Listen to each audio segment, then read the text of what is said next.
Assalamualaikum warahmatullahi wabarakatuh. Allahumma sholli ala Sayyidina Muhammad wa ala ali Sayyidina Muhammad. Pemirsa yang dirahmati Allah, marilah kita simak ceramah dari Ustadz Dasat Latif dengan tema 5 wasiat yang membawa kebaikan dunia dan akhirat. Sebelumnya marilah kita perbanyak sholawat minimal 1000 kali sehari, agar hidup kita penuh barokah dan mendapatkan syafaat kelak. Jangan lupa berikan dukungan kepada channel kami dengan memberikan super thanks seikhlasnya. Marilah kita doakan semoga Ustadz Dasat Latif sekeluarga dan para penonton YouTube ini diberikan kesehatan dan diberikan kebahagiaan dunia dan akhirat. Amin ya robbal alamin. Sidang jamaah sholat Jumat yang insya Allah dimuliakan dan dirahmati oleh Allah Subhanahu wa Ta'ala. Waktu semakin mendekati kita, waktu bergilir tanpa terasa. Akhirnya kita memasuki lagi tahun baru Hijriah yang kita kenal dengan 1 Muharram. Yang kemarin baru kita laksanakan puasa 10 Muharram. Apa sesungguhnya pelajaran-pelajaran moral yang kita bisa ambil dari sejarah hijrahnya Rasulullah Muhammad SAW? Kita mengingat kembali sejarah hijrah ketika Rasulullah SAW sebelum diangkat menjadi Nabi dan Rasul. Ketika usia beliau 1-40 tahun, penduduk Mekah sangat mencintai Rasulullah. Bahkan salah satu kecintaan beliau, orang-orang Mekah kepada Muhammad SAW sebelum diangkat menjadi Nabi, sering diangkat menjadi bapak ataupun tokoh yang menyelesaikan perselisihan di Mekah.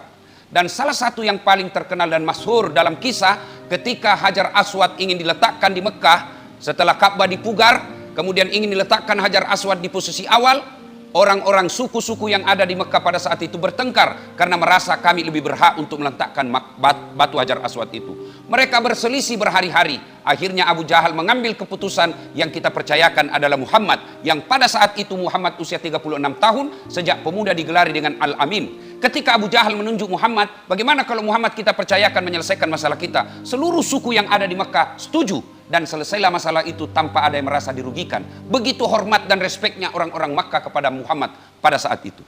Kemudian pada saat usia Muhammad SAW 40 tahun dan diangkat menjadi Nabi dan Rasul, la ilaha illallah Muhammad dan Rasulullah, tidak Tuhan selain Allah, Muhammad adalah utusan Allah. Setelah dideklarasikan ini, tokoh-tokoh masyarakat Makkah pada saat itu mulai terusik.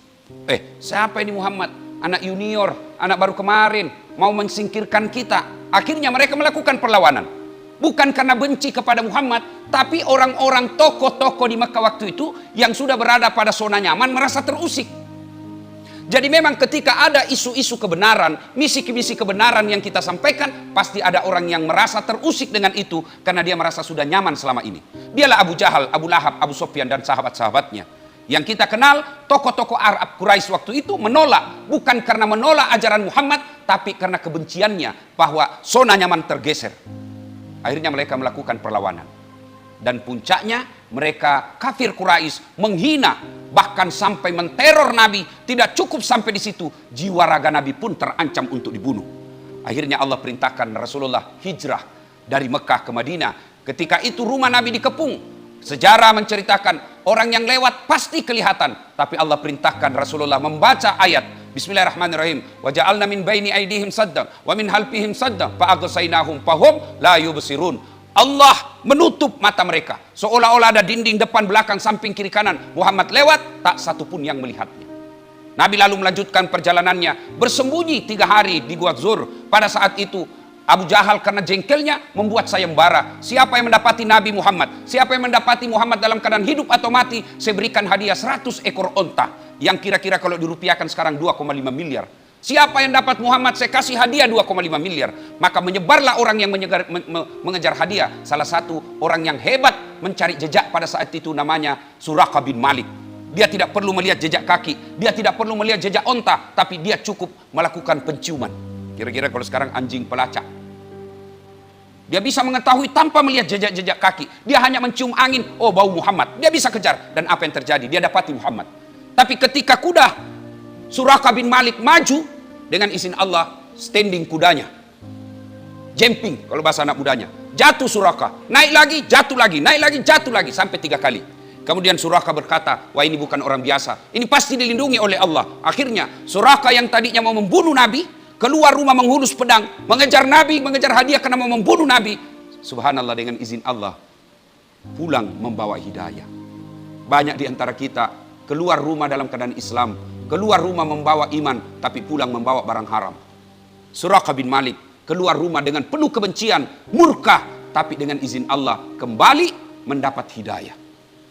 3 hari 3 malam Nabi bersembunyi di Gua Zur, sampai 2 itu pun didapati oleh Abu Jahal dan kawan-kawan. Kira-kira kalau sekarang Densus. Karena Abu Jahal membentuk pasukan khusus untuk mengejar Nabi, pemuda punah pilihan. Begitu Abu Jahal mengintip ke dalam mulut Gua Zur, Abu Bakar berkata kalau bahasa Makassar, mati maki, tidak apa maki ini. Dahlah, mati sudah kita Muhammad. Tapi Muhammad dengan tenang menyampaikan kepada Abu Bakar, Abu Bakar la tahzan, innallaha ma'ana. Abu Bakar jangan kau cemas, Allah bersama dengan kita. Kenapa Abu Bakar hakul yakin, tenang? Karena yang mengucapkan memang orang yang dekat dengan Allah, orang yang selalu mengabdikan dirinya untuk perintah Allah, mengatakan jangan kau khawatir, Allah bersama dengan kita. Kalau kita tidak pernah sholat, suka makan uang haram, tidak pernah sholat, tidak pernah puasa, suka judi, maksiat kita lakukan, lalu kita berkata jangan cemas, Allah bersama dengan kita. Mana kita mau yakin?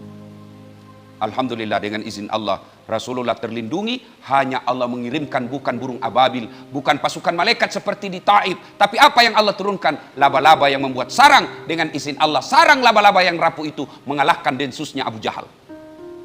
Lalu Nabi melanjutkan perjalanan sampailah di Madinah. Dan apa yang pertama kali dibangun Nabi? Bukan rumah beliau, tapi apa yang pertama Nabi bangun? Masjid. Dan setelah itu Rasulullah mengumpulkan kaum Hajir dan Muhajir dan Ansor, orang-orang yang ikut hijrah dari Mekah dengan orang-orang Ansor, orang-orang Madinah asli. Beliau kumpulkan, lalu Nabi berwasiat, saudara-saudara sekalian, kalau kalian mau sukses, maka saya berikan wasiat ada 5. Kira-kira kalau kita di Indonesia, polisi bikin wasiat, namanya perintah harian jenderal, Kapolri. Apa perintah waktu itu kata Nabi? 1, utlubul ilma, belajar kok, tuntut ilmu pengetahuan. Yang kedua kata Nabi, ahsin kalamaka, haluskan tutur katamu. Orang yang tinggi pangkatnya, orang yang kaya, orang yang populer, orang yang tinggi jabatannya, santun berbicara, insya Allah akan dicintai meskipun sudah hilang jabatannya.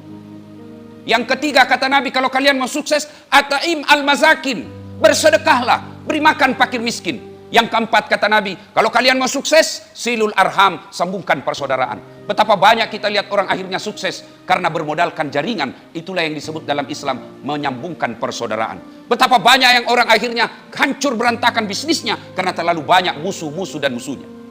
Dan yang kelima kata Nabi, kalau kalian mau sukses jangan lupa ada resep kelima. Apa itu? Wa minal laili fatahajjat bihi, bangunlah sepertiga di akhir malam untuk sholat tahajud. Subhanallah, setelah saya pelajari hadis ini, Nabi ternyata pakar manajemen.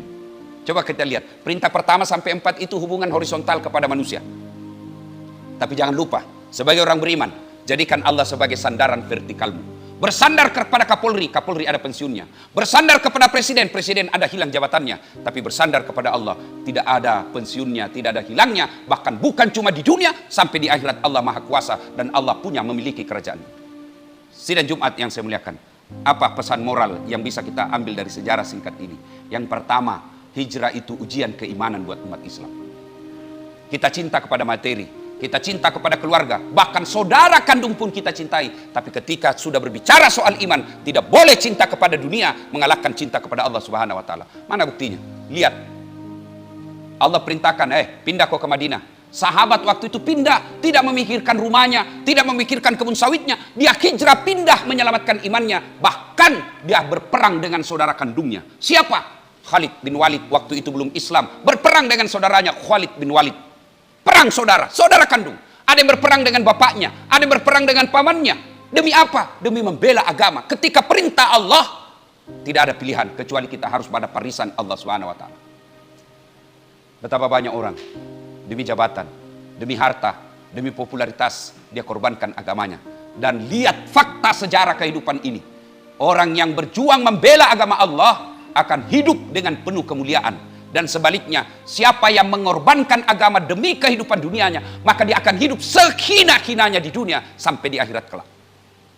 Saya bilang sama adik-adik saya selalu ikut, lihat kemewahan, biasa aja bos, dunia aja ini ada aja airnya semua. Wa mal hayatud dunya illa mataul hurur. Dunia ini hanya tipu daya semata. Apa tidak boleh mengejar dunia? Boleh, silakan. Karena bagus juga kalau kita kaya, kita bisa berderma. Bagus juga kalau ada jabatan kita supaya kita bisa menolong agama Allah. Tapi kalau kita kejar semua itu, lalu mengabaikan agama, demi Allah kehinaan sehina-hinanya yang kau akan dapat.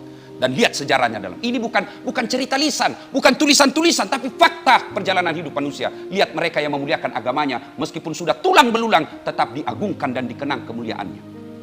Yang kedua, bicara soal hijrah, tidak ada mustahil di sisi Allah. Nabi sudah dikepung, sudah dikejar pasukan khusus, tapi dengan insya Allah terkalahkan mereka hanya dengan sarang laba-laba. Kalau Allah yang menolong kita, tidak ada yang mustahil di sisi Allah. Maka capek cari muka sama manusia, capek kejar-kejar, cari muka, cari nama depan manusia. Tapi siapa yang mengagungkan dan cari nama kepada Allah, maka dunia akan menyertainya. Saya ingat pesan waktu saya mau berangkat, tamat SMP, mau berangkat ke Makassar, menuntut ilmu SMA. Saya ke pondok pesantren DDI Kabalangan, ketemu dengan guru tak almarhum Abdurrahman Ambok Dalle. Dia memberikan ilustrasi sederhana dalam bahasa Bugis. Nak, yakolino mulelung de muruntu Illinois caputo akhiratmu. Tapi kau mulelungi agamamu, akhiratmu mulelung, muruntu Illinois, muruntu to akhirat. Bahasa Indonesianya, nak, kalau kau kejar dunia, bisa jadi dunia kau injak bahkan menggilasmu sendiri. Dunia yang menggilasmu, kau tidak dapat dunia, akhiratmu pun lepas. Tapi kalau kau kejar akhirat, insya Allah dunia akan ikut. Maka terkenallah pepatah kita waktu sekolah, kalau kau menanam padi, pasti akan tumbuh rumput. Tapi kalau kau menanam rumput, jangan harap akan tumbuh padi. Siapa yang mengejar dunia, insya Allah akhiratnya akan hidup. Tapi siapa yang mengejar dunia semata, maka dunianya akan hilang, akhiratnya pun akan sengsara. Tapi siapa yang mengejar akhiratnya, insya Allah dunia ikut, akhiratnya akan selamat. Inilah makna hijrah yang selalu kita peringatkan tiap tahun. Kejadian hijrah hanya sekali sepanjang perjalanan sejarah Islam, tapi hijrah dalam konsep perjuangan mestinya harus kita jalani 24 jam. Dan apa hadiah bagi orang yang berhijrah? Apa apresiasi dari Allah mereka yang berhijrah? Al-Quran menjelaskan, Bismillahirrahmanirrahim, Innalladzina amanu walladzina hajaru wajahadu fi sabilillahi ulaika yarjuna rahmatallahi wallahu ghafurur rahim. Orang yang berhijrah, maka Allah akan memberikan rahmat dan kasih sayangnya, dan Allah akan menyertakan hidupnya selalu dalam ampunan Allah Subhanahu wa taala. Semoga ada manfaat, lebih dan kurangnya mohon dimaafkan. Nun wal kalam yamsturun billahi fi sabilil haq. Barakallahu li wa lakum wa izzazil mu'minin innahu huwal ghafurur rahim.